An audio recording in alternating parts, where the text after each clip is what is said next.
Hello, everybody. Welcome to another episode of The Comic Source. I'm your host, Jace. A special treat for you today. I have one returning creator, one legendary creator that's coming on for the first time. Both super talented, and they're here to talk about Adventureman. So it's my pleasure to welcome the co-creators, co-storytellers of Adventureman, Matt Fraction and Terry Dodson. Gentlemen, thanks for taking the time. Hey.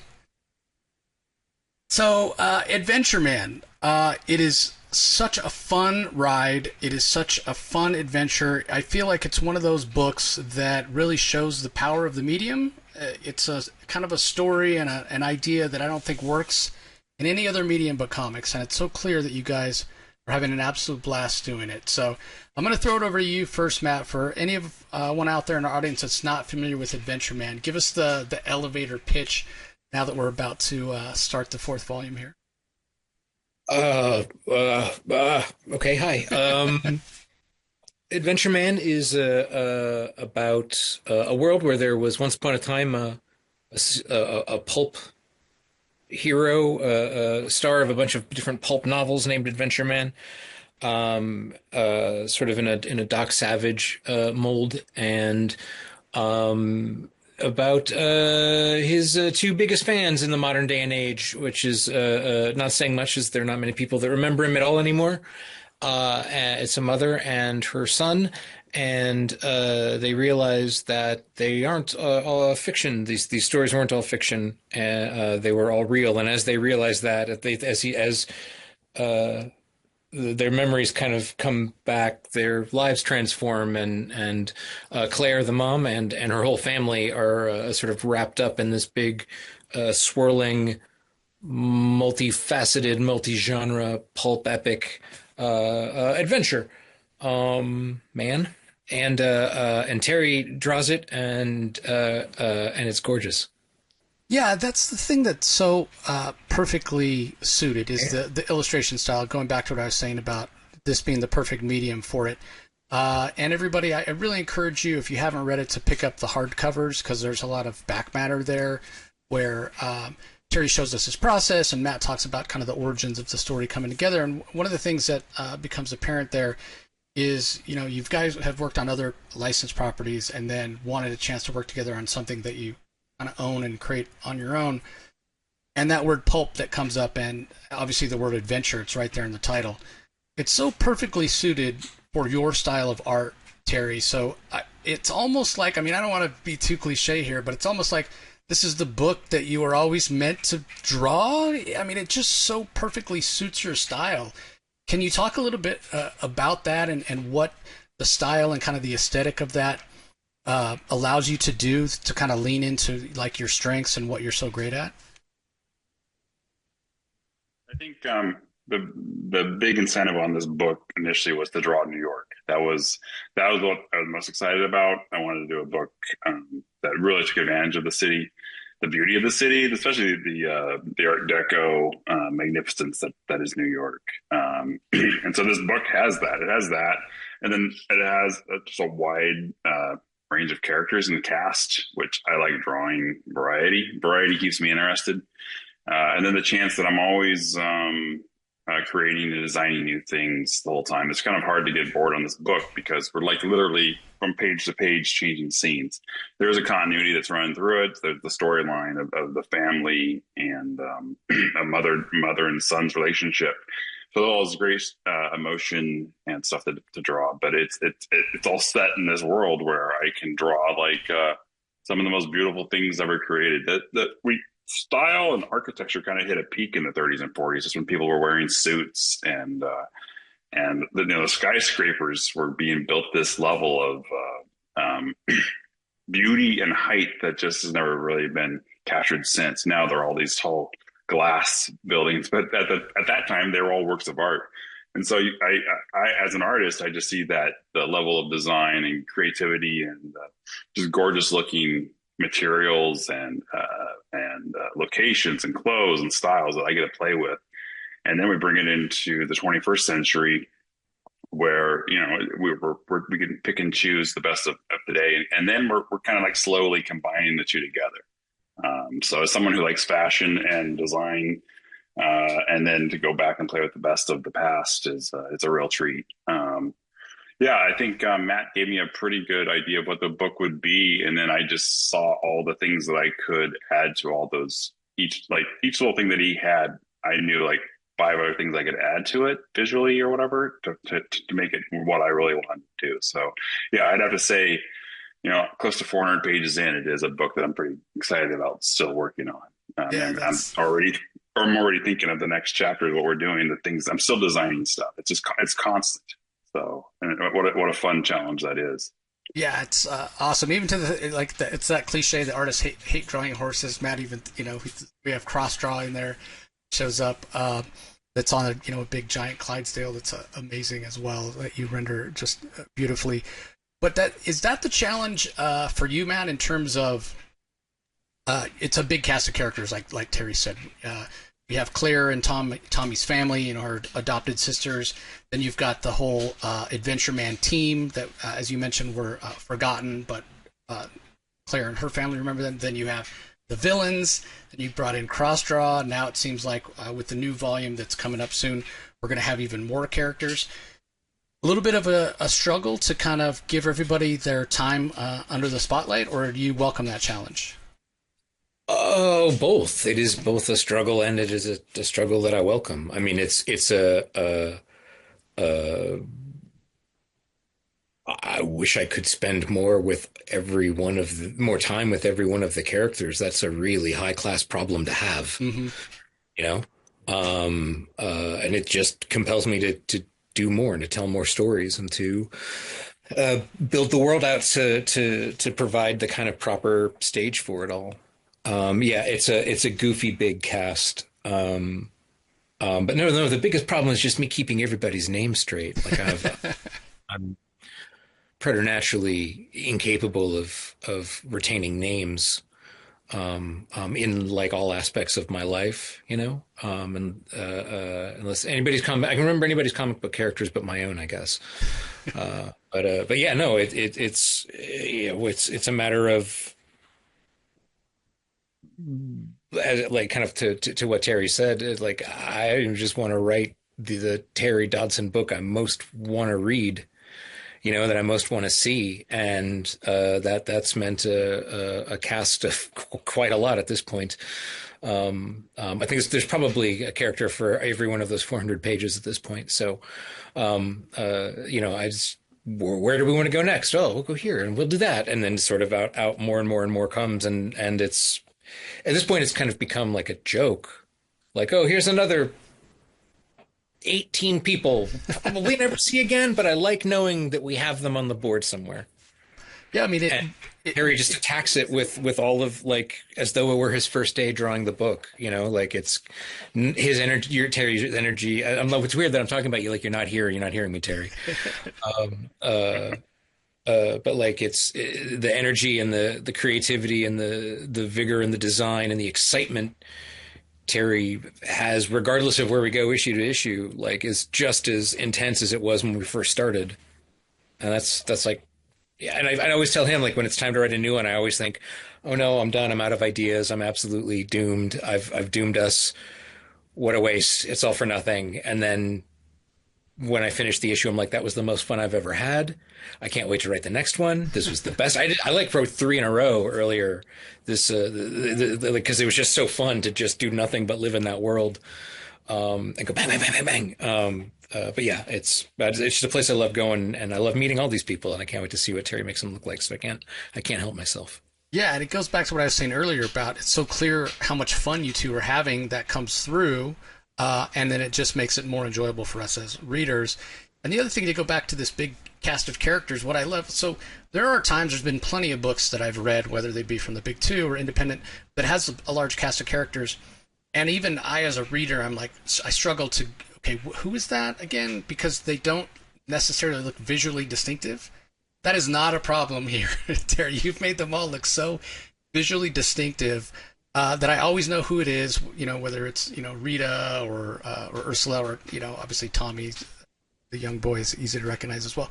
But it's such a great job of giving everybody their own distinctive style from the beginning when you design them. So, those initial designs, Was it did it just feel like it flowed when you were doing the initial character designs, or was it some back and forth? Did you go back to Matt, hey, what do you think about this? Or was it just one of those things where it just clicked and you kind of nailed everybody's design from the beginning? There was a lot of back and forth. Matt had come up with the gist of the brief on who these characters were, and so what I did was I designed just a bunch of characters, and then out of that, yeah, I think he kind of picked. He wrote to those designs, and then from those new descriptions, I came up with the finalized versions of these characters. It was like that game of stacking hands on top of each other, you know? Yeah. And so yeah, it was a challenge, but man, yeah, designing characters are all unique, and it's just kind of like basic design stuff that you do for any kind of character design work. And here it is. It was at the beginning where I could do it all, and so as difficult as it was, I was at this point where it's like, okay, I've done A, so now I go to B. I've done C, now I go to D. So I just kept rotating through those designs, and what it really did is it established the universe and looked for all the characters. So based off of what I did for those first few, that I knew that kind of everything else would spin up for that. And that worked the same with the Adventureman cast just as much as it did with the cast of modern characters. It was making sure that's 14 characters, all 14 of those were completely unique heights, weights, hair lengths, everything I could possibly do, and still have them be interesting, fun, unique characters. Which, I mean, I'm so happy. I couldn't be happier than doing something like that. As chaotic as that sounds, I love that. It's how I do everything. It's how I design all my pages, my covers, everything I do. I'm always like bouncing something off of something else, compare and contrast, black versus white. And that's exactly how I guess design process is done, and that's the great thing about working on your own book, because you're not really, I mean, obviously I care what Matt thinks and I care what the readers think, but you're not being told things that are irrelevant or counter to helping you design something. I'm basically doing my best that I can to design it in the best way that I know to serve the story, and then to make it visually interesting for me and the readers. And it's such a blast. Yeah, so again, everybody, like I said earlier, picking up the hardcover. So in the back of the second hardcover, I had read the stories in the single issues, but Terry was kind enough to share the digital hardcovers with me, so I got a chance to read the back matter, which I'd never read before. So in the back of the second hardcover is Terry's process for like putting together a cover, which kind of leans into what you're saying, how much attention you pay to detail and everything. So I really encourage everybody to pick up those hardcovers. So the first one that gives kind of the introduction, and you see the Adventureman team, and the second one that introduces these ghost villains, which is really cool. And then we had the third volume, which was just 2 issues, Ghostlights, which was a lot of fun, but ended on this cliffhanger that we're about to pick up with the next volume that's coming out that I mentioned, everybody, which is Adventureman Family Tree. So it's going to be in comic shops on March 19th. Final order cutoff is February 24th. So you got about 10 days from the time this episode drops, to let your comic shop know. And that's the best way you can help out your comic shop, and you can help out Matt, and you can help out Terry, is pre-order this and let your shop know, hey, I'm going to be picking up all these Adventureman books, so be sure that you order me a copy. We know that times are tight for shops and what have you, and so you don't want to miss out. So be sure you pre-ordered. You have just 10 days, so there's not a lot of time. So now's the time to let your shop know. But I wanted to ask you, Matt, we end on a little bit of a cliffhanger with that last issue of the 2 Ghostlights, where this bomb had gone off and sort of changed reality, and that's where we pick up with the Family Tree volume that's starting. So obviously we don't want to spoil too much, but what can you tease about what's to come for the Connell family and Adventureman in this next volume here?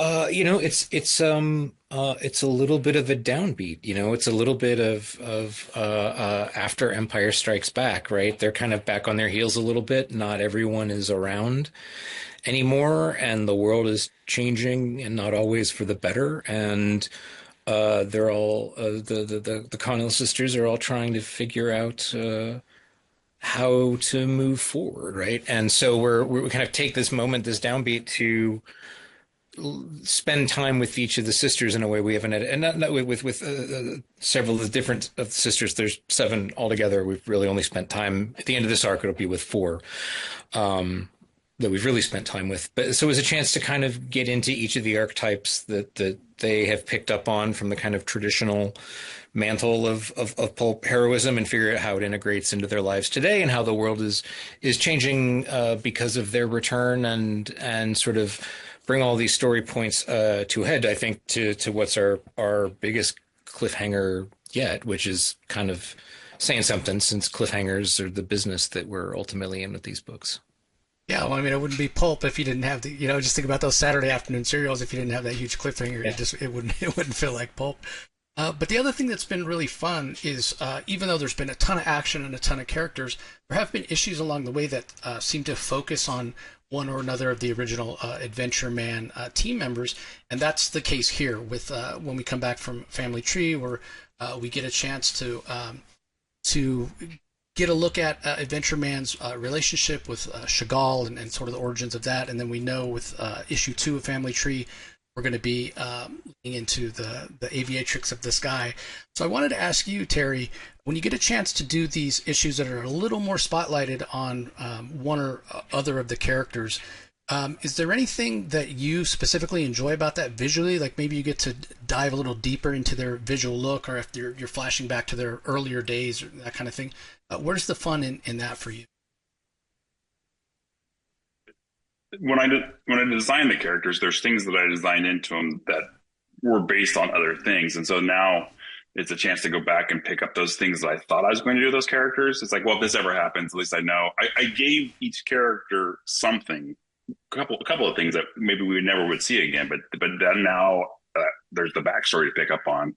Like Chagall was a character that I'm pretty sure I suggested would be a French character, or obviously French descent, and there was a couple of other things about her. And Matt worked that completely into this story, so it gave me a chance to do. As we find out, she's French and Mexican, and so we get a chance to work on these 2 different things. And now our designer on the book, Leonardo Alea, lives in Mexico City, and so I talked with Leonardo quite a bit about designing this look for the backstory for Chagall in this kind of mythical adventure city in Mexico, and him and his girlfriend sent me a bunch of reference, and so obviously I don't ever do anything direct reference, but I always use the inspirations. Like this works good, and so that was a total blast being able to do that with this issue.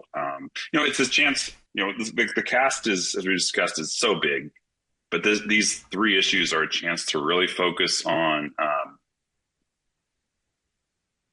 the adventure team and the family for each issue. So it's a really good, as you're saying, we're slowing it down, but at the same time we are giving you so much who are these people and why are they here, why do you care? I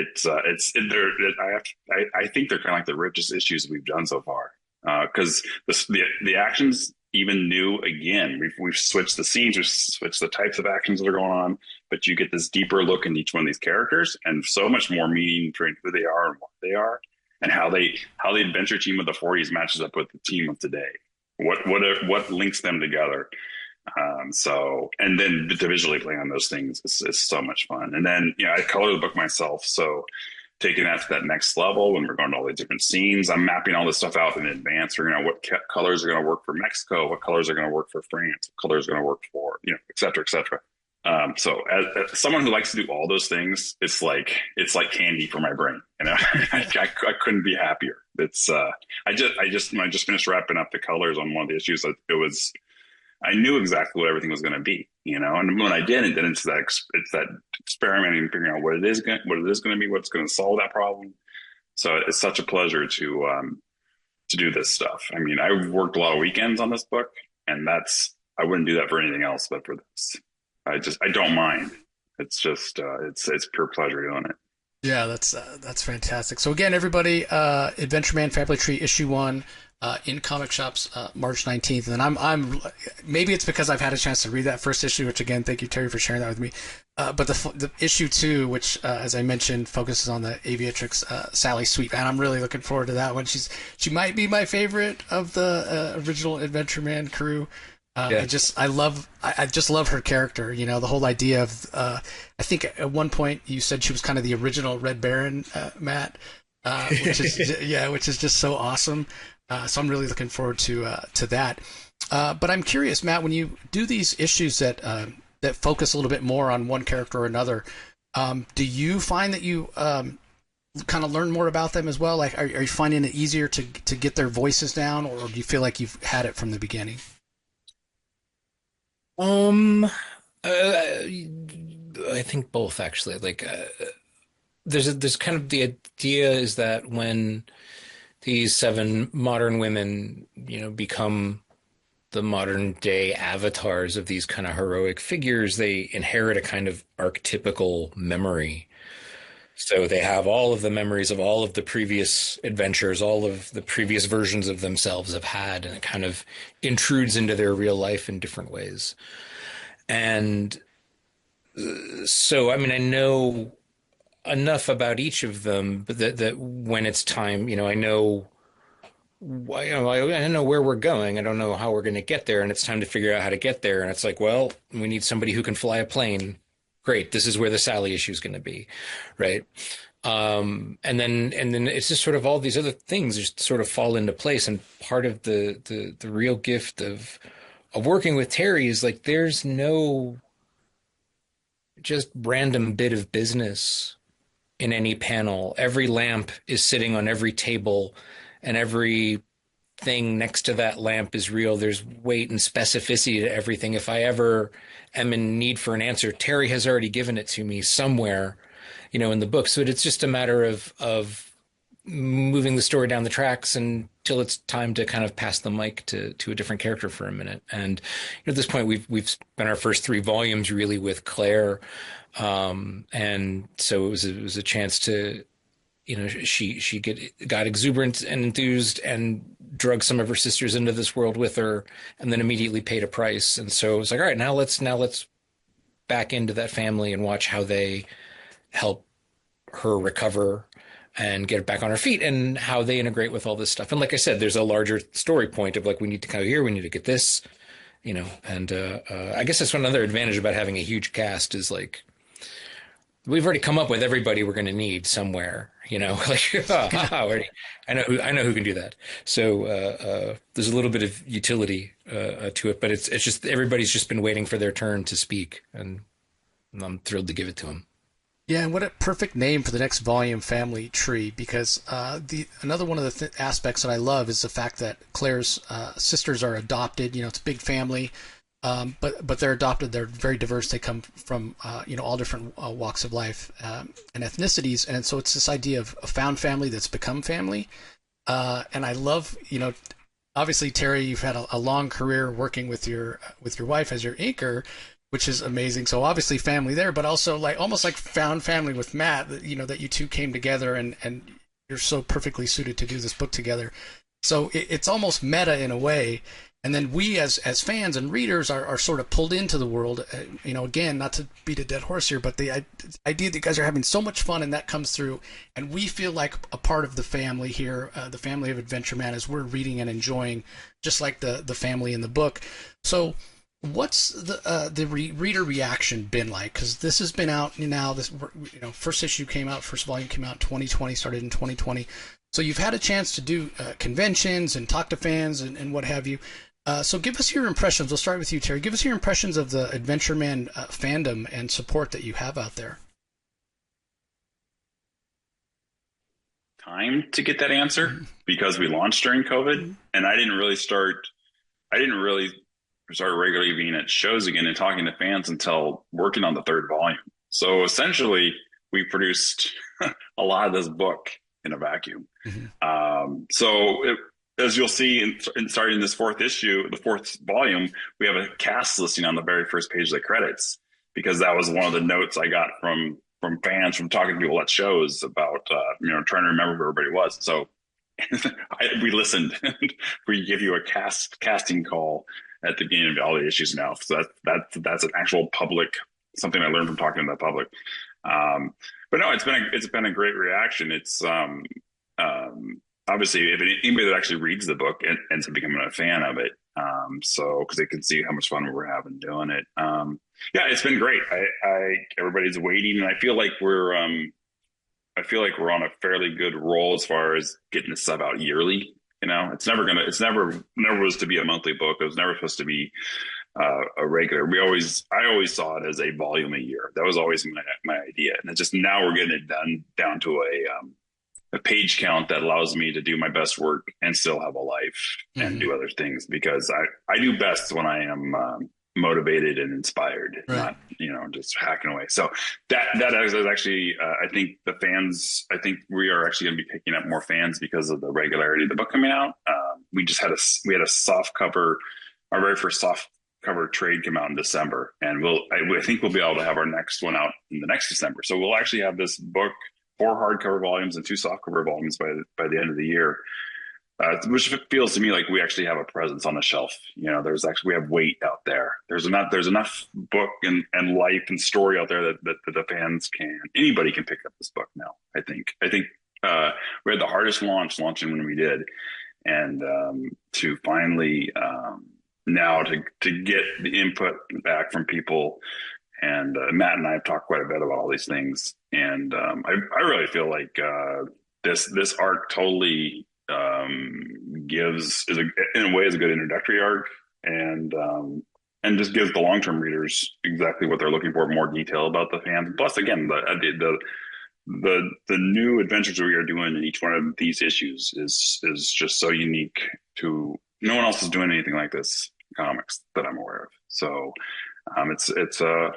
we're basically doing this book for ourselves, and and hopefully that fun comes through to the fans and the people who I do know that are reading are very much looking forward to this new arc. Yeah, definitely comes through. And everybody, if you haven't read any Adventureman, you can pick up Family Tree #1 and hit the ground running, and it's only going to make you want to go back and kind of read what's come before. But it is a great jumping on point. That's a good point, Terry. What about you, Matt? What's been your experience with fan reaction? I've yet to do a show post. We launched in at a terrible time, and I've, for one reason or the other, not been able to be a part of a show kind of since. But what's been fun for me is hearing from parents of kids or from kids, because it was part of the desire in the kind of impetus to do this book was to do something akin to like Tintin, something with a kind of universal age limit, where anybody, like what would a Pixar pulp movie be? Some kind of like, you say all ages, it sounds wrong. It sounds like you're saying it's like, you know what I mean? But what would it be like to do, what does our Tintin look like? Like what this kind of genre hopping, world hopping, thing. And so, but they also had written a lot of heavy books for adults. Mm-hmm. There's kind of no other way to put it in a lot of ways. So part of me was just looking to do something that wasn't that. So to write a thing that kids could like as much as grown-ups or whatever. So I love hearing from kids, and in getting like kid theories and their pitches, who should they fight? What are you afraid of? What would you do? What do you hope your power would be? All that kind of stuff. I love any feedback from kids, is a delight. Just the idea that these are, some kids like first comics, and that's super, super cool. I hope they stick around forever. Yeah, it's an excellent point. And this is really a book that you can share with younger readers, older readers, what have you. I always say comics make great bedtime stories. This is one of those that kind of suits that. You're trying to get your kid excited about reading. Hey, man, pick up one of the hardcovers, read a few pages a night, and they'll be hooked. I promise you. I mean, I cannot express. Those hardcovers are giant. Those hardcovers are they're not just like long. They're physically the size of like albums. So you're not just buying like a comic book with stiff covers. This is the art the way it was meant to be seen, I think, right? Like it's all this. It all looks great at that scale and that size. It's these are some of the most beautiful books my name's ever been on, and the work that Terry and Alea do, putting all this stuff together to make this package is something It's just this perfectly realized object. Yeah, I really cannot stress how awesome those hardcovers are with the back matter and the care that you guys put into them. So yeah, I really recommend those, everybody. So don't forget, final order cutoff, February 24th. Now's the time to let your comic shop know, hey, I need Adventureman Family Tree. Be sure you order me all the issues as they're coming up. And then, yeah, I mean, the hardcovers are available. Like Terry said, the first volume is available as trade paperback if you want to go that route. So just And hey, if you missed ordering that perfect Valentine's gift for that perfect someone in your life, say, oh, well, it's for a book that doesn't come out yet, but the final order cutoff. I ordered the book, right. so it's right. You know, if you're hearing this, you got 10 days. You're like, no, it was Valentine's. I didn't forget, baby. It's doesn't Yeah, it's it comes coming. out later. It'll be here in March, but I promise. So if you forgot, if you whiffed on Valentine's Day, we got you covered. We're looking out for you. Team Adventureman is here to help you be a better partner and a better holiday observer. That's right, 100%. So, well, thank you so much, gentlemen, for joining me to talk about Adventureman. I love the series. I've been on from the beginning, and it's just a gorgeous book, and it's just so much fun. So, as we're winding down here, I'll throw it over to you first, Terry. Any last thoughts for our audience? Anything else you want to share? Curious if you like anything that Matt and I do. Obviously, it's a great time to check it out. We both work really hard in this book, and if you like anything that we do, I think you will take some pleasure out of these books. And like, yeah, if you have kids, it's a great book to buy for your kids and read with them, because this is really supposed to be that book. So yeah, no, I think I don't know, I'm very proud of the work we're doing on this book, and I've done on this book for like 5 years now. So it's easily the best stuff I've done. Every script I get from Matt's a total thrill from page to page, from beginning to end. So it's such a joy to work on that. I really hope that people can enjoy that when they're reading it. Great. What about you, Matt? Any last thoughts? You know, thank you for encouraging our behavior. This is, I think, Terry and I writing books for our diagnosed or undiagnosed ADHD and OCD, and it's thank you for encouraging our behavior, because this is just the most fun you can possibly have in comics. Certainly the most fun I've ever had in comics, and I hope that translates to the page. Yeah, it definitely comes through. Again, everybody, this book is just so much fun. And to reiterate what I said earlier, it's one of these stories and one of these properties that I don't think could exist and be as perfect as what it is without the comics medium. It's just such a wonderful and perfect blend of the visual and the storytelling. So I cannot stress enough how amazing it is. Go pick it up. Whether you want to go back and pick up those hardcovers or the trade paperback or pre-order Adventureman Family Tree, highly encourage you. It's my highest possible recommendation. So, again, gentlemen, thank you so much for taking the time. And on behalf of Matt and Terry, we want to thank everybody out there in the audience for joining us, whether you're checking us out on YouTube or the audio-only feed. We really appreciate it, and we'll talk to you next time.